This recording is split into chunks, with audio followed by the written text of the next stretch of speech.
సోనిది ఏ గడియల్లో పుట్టావేనైనా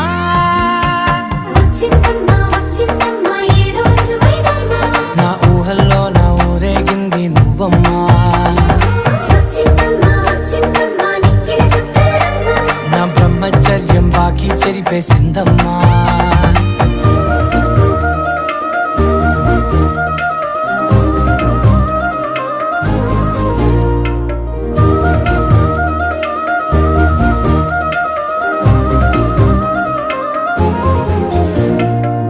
ఏకాంతాలన్నీ ఏకాంతం లేక ఏకరువే పెట్టాయే ఏకంగా సంతోషాలన్నీ సెలవన్నది లేక మనతోనే కొలువయ్యే మొత్తంగా స్వాగతాలు లేని ఒంట్లో ఉండలేక విరహం కనుమరుగయ్యే